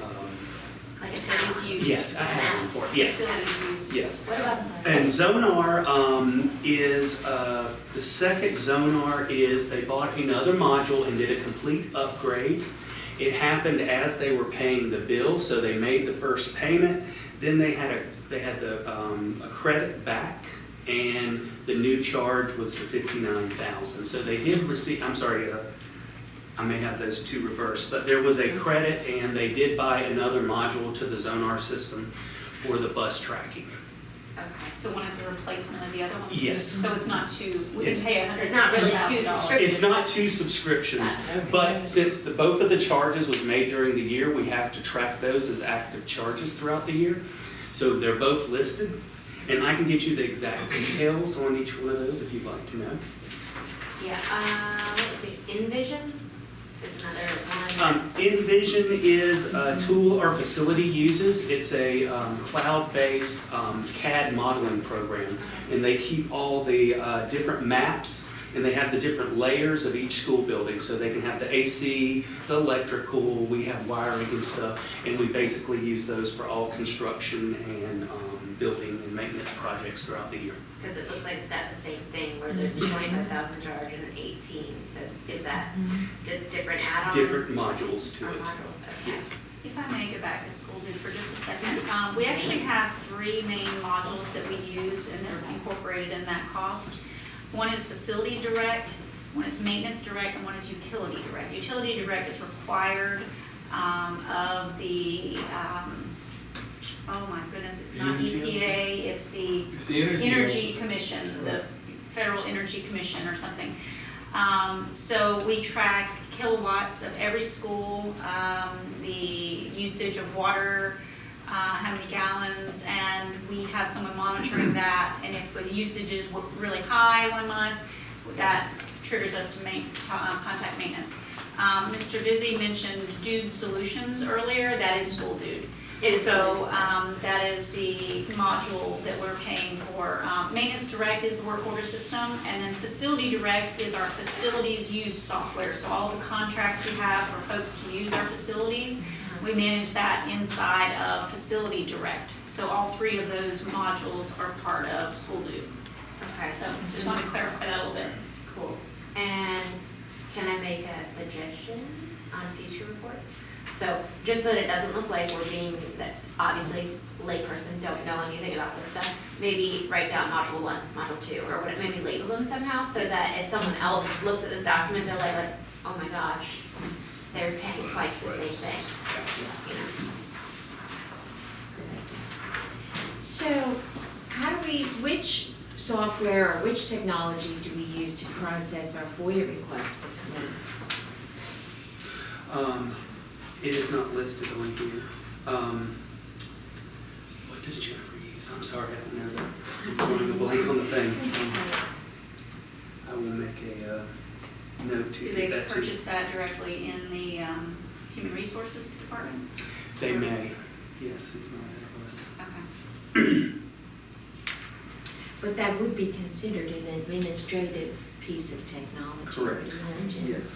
And they knew they were having some issues with it, where it was producing multiple copies and, Correct. you know, It was a resulting. bug or something. There was a bug or something resulting in higher fees. We were asking of folks submitting FOIA requests. So I'd like to know what that piece of technology is and what we're paying for that and. I will get the answer to that. Thank and you. Give it to Tanya to follow up. Is there any others that you think that aren't on here that would be applicable to other departments like HR? Generally speaking, we went through and we do handle the majority of the software purchases for them unless it's very small and it's not relating to the network infrastructure. That's basically, since we're not educators, we just handle the technology part and we make recommendations because we don't want them buying a piece of software that doesn't mesh with our hardware. Yes. We would have to spend a lot of money. So all of the software, even if it's from finance or HR or operations, all has to flow through the technology office, and they track it with this document. Yes. So, And we do have a committee Should be all with inclusive. instructional technology people and my department that meet weekly to look at the requests that come in, even from the schools. We make everybody fill out a software request form to give us guidance on what they want, and then we look on how it aligns on the educational side and how it aligns on the administrative side. and relating to the board's motion to vet all of the instructional programs and incorporate and instructional software and incorporate language about the justification for it and the measurement of it, those have both been incorporated already into our standard hardware software request form. And 2 extra questions are now added to that request. Anytime a hardware or software purchase is made, we require that document to be attached, and we use form stack, right? Jot forms. Chat forms? Jot forms. Jot forms. And it's We're on the list, phasing out right? form stacks for jot forms, sorry. It was form stack. It was form stacks. Form stack. So form stack was used as a paperless entry system, approval process basically, and that request is made. And so that's one way that we began to incorporate the motion of the board already. We also have another document that we're going to require for any paper or P-card or check requests or P-card requests. And I'm meeting with Mary Stratus tomorrow at noon to discuss that form and how she thinks we can help incorporate that into our normal procedures of purchases. So we don't need a board policy to do that. We can go ahead and put something in place right away. So. Anyone? No? Okay, we are, I believe, to our final item on the agenda, which is future agenda topics. Now, one we've already discussed, the TCL update after Tanya has her meeting, with the folks at TCL, another update on that. Procurement code, additional review. I don't know if Dick will have any input or whether the officers will have any input as to other topics we need to address. I have some. What do you have? So I was taking notes throughout our meeting about things that we should possibly visit in the future. When we were discussing the board budget timeline, we brought up the October budgeting goals, and Tanya had the idea that in the finance committee, maybe look at items that we want to suggest to the board. So since that's taking place in October, I don't know if we have time to do that, we do that or not, but. So our next meeting, Robin, would be what? We're looking at October, let's see, we're the second Thursday, that's October 10.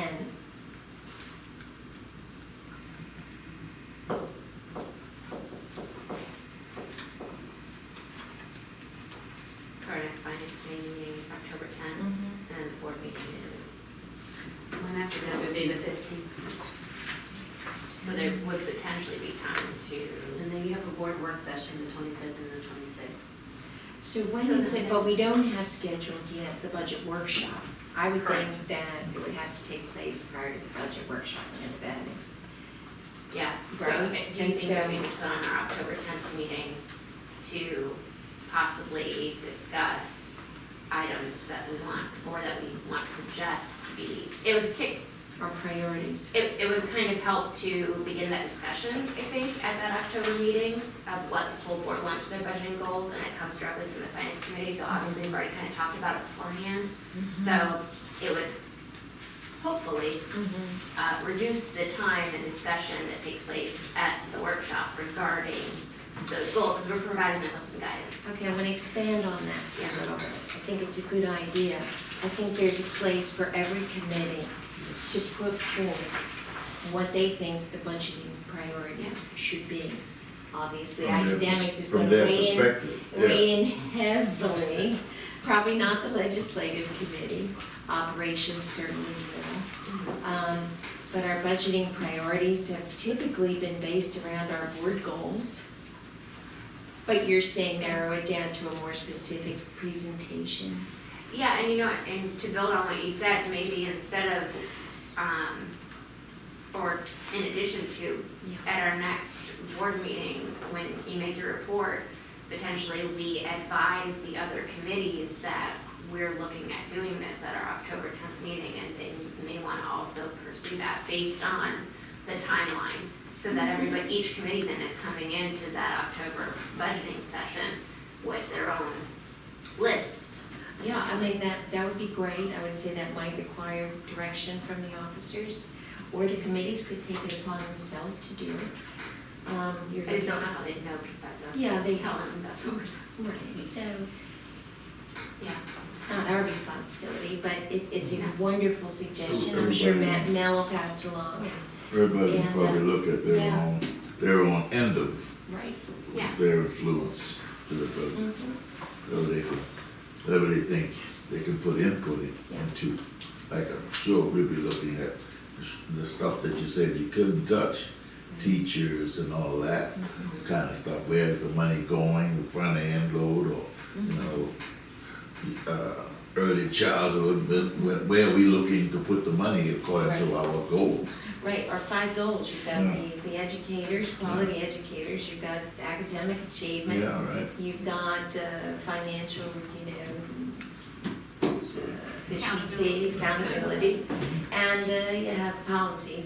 We don't need to worry about that. So you're looking at really just, I would say, maybe 3 committees that would hone in on that. So HR, operations, that would be the educator piece. What do we want to prioritize there, you know? Yeah. I'm just trying to give a guideline from Right. us of what we see as being goals from the finance committee's standpoint for that larger discussion. We could do that. We could, but I don't think any one committee should have too much direction or weight there. Yeah, no, I'm just trying to bring the conversation forward. No, I think it's a Yeah, good just one, read and I think it's a because good Yeah. suggestion, and I'd like that all the committees would follow suit. That's how good I think that suggestion is. So I like that a lot. So I put down budget priorities at the committee level. So I have 3 so far: TCL update, procurement code, additional review, and the budget priorities. Was there anything I missed that you can think of? Okay, now let me say this about continuing our review into cost, Tanya, of course, for any time-sensitive issues.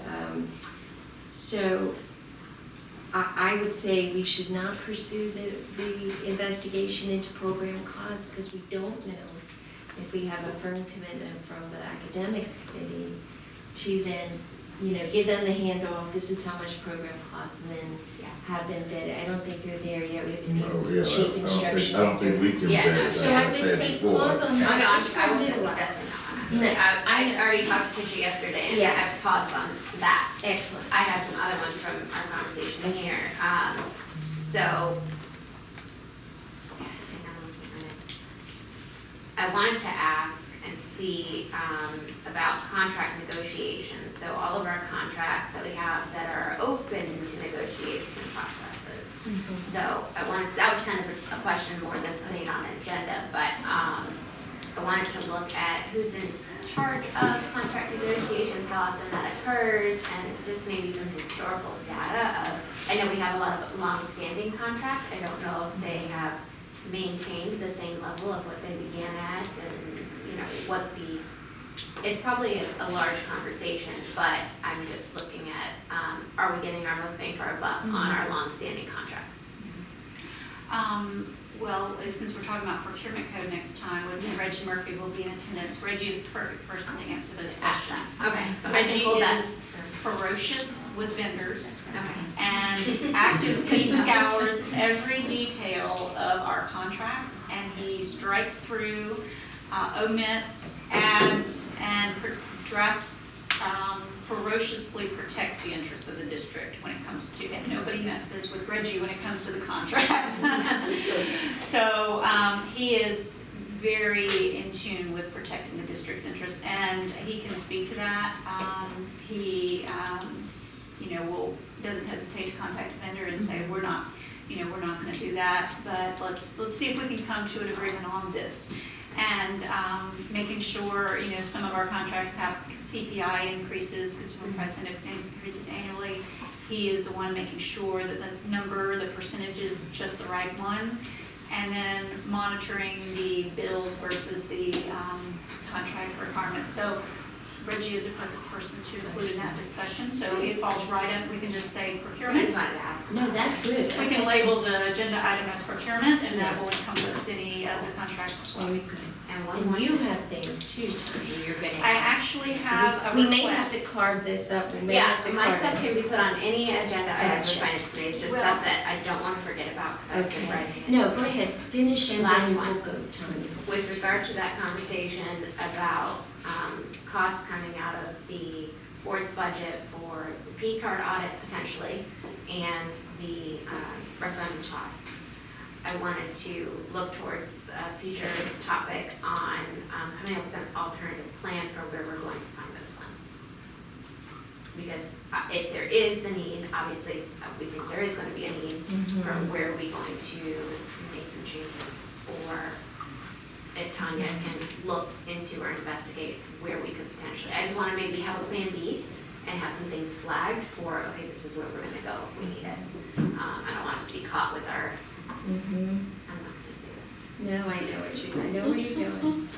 I got you. Yeah, and I mean, we don't even know, we get a pretty good chunk for legal in the board budget. But, we don't really know where that is right now. I'm sure that's whittled down since the last copy of the board budget we got. Tanya, I've got to go with Tanya. I need to hear what you need to put on the next agenda Well, on October actually, 10th. my suggestion is not to put anything else on the agenda. Yeah, And look, here's and why. not all of this will go on the agenda for the next time, only because there's only so much we can do. So we have auditors arriving September 30th, and Gotcha. leaving hopefully by October 11th, so the Okay. day after the next finance committee. Gotcha. They're on site for 2 weeks. Auditors. Between now and then, 3 weeks, Yeah. oh, excuse me, I'd add an extra week because they'll be here for ACE as well. So another week after that, On the front end or the back end? back in. Back end, okay. So we prepare financial statements for ourselves in ACE, and we have our work cut out for us. We have about 5 or 6 people that prepare those financial statements. They are also the people that do all the budgeting, they do all the normal compliance, and answer any questions from community and board and whomever else. We have an enormous task ahead of us, and it takes all hands on board. We'll be working weekends, late evenings, and we have, not only do we prepare the financials, and that takes a lot of reconciliations to get every number just right, and match it up with state and local reporting, but we also have a list of documents, 2 pages long, at least for Beaufort County School District, of things that the requirements from the auditors. And that's just Beaufort County School District's list. And we have another list for ACE. So I am asking for your mercy on the length of this list, because Yes. my priority is that audit and making sure it's Understood. clean, Yeah. and we do not have findings, and that the information is accurate and timely. So that is really my first priority, and I'm asking, Gotcha. Well, that, requesting that you stop there. that last one we got tonight. Understood. Well, let me ask a few questions. Is the meeting itself inconvenient on the 10th? Because I'm looking at these items here. Some require some legwork, some really don't. For example, the TCL update, you're gonna be able to say, here's the letter we received, here's the resolution. There's only so much. You wouldn't have to research that, is what I'm saying. You're just spitting back with the, so, but others might require some legwork, and we would spare you those, obviously. So, do you still want to have the meeting on the 10th? I mean, you tell me, I didn't realize this was the time frame you were working with. You know, our work doesn't stop during that time. Yes. It just condenses down to the higher level people in the department who are able Gotcha. to answer the questions and resolve any differences. Okay. But certainly another week or so would help. I am at a GFOA conference in Hilton Head that 14th, 15th, 16th. And I actually have to present with Ashley Jacobs and Alicia Holland on issues regarding Act 388. So if we could look at maybe the 17th, I'm not sure, what your all schedules are, but any postponement, any delay might help us. So bringing that budget priority to the board, okay, out of the finance committee depended on a certain sequence, so we may not be able to do that. And that doesn't require Right. preparation. Yeah, we don't need to That do it. doesn't require, but if So- you're saying you want us to move it beyond the board meeting on October 15th, correct, Robin? Do we have a board meeting on October Yes, 15th? yes. Okay, so, we would be doing that in reverse. So, The update won't take, I can do a verbal update Yes. on TCL. That's The question definite. procurement code is pretty much not preparation of a lot of documents, it's a conversation. So I'm not opposed to keeping it on the 10th. And then discussing the budget goals, that really doesn't provide, I don't have to do research and provide documentation for that either. So I'm happy with leaving it where it Okay. is for All now, right. if you want to keep it that way. gotcha. I just didn't want to add a lot of, Anything that would require you to produce information. right. Understood. Yeah.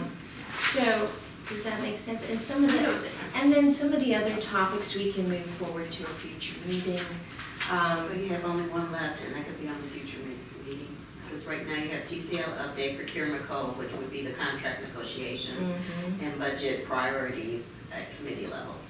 So the last thing that I have is alternative plan for funds. And that could be pushed, Okay. because that would require maybe Excellent. do something. Perfect, Robin. Good job. All right, so we'll stick with the 10th, unless for some reason we don't have a quorum. And then there's a board meeting on October 15th, and we would be prepared to present any recommendations at that time. Where are we doing it? It'll be back in Beaufort. Does that work for you, Tanya? It probably does. Probably You're better. office bound, right? Yes, Yes. yes. Okay, Got so we're back in Beaufort on October 10th. Did I get everything? Is there anything other result? I think that's it. And then there were just a couple of follow-up things coming out of today, which Tanya, as always, I'll just shoot you an email. Yeah, well, I have What a we list are. of I'll things shoot to Frank do, an so. email and just, you can share with Mark or you.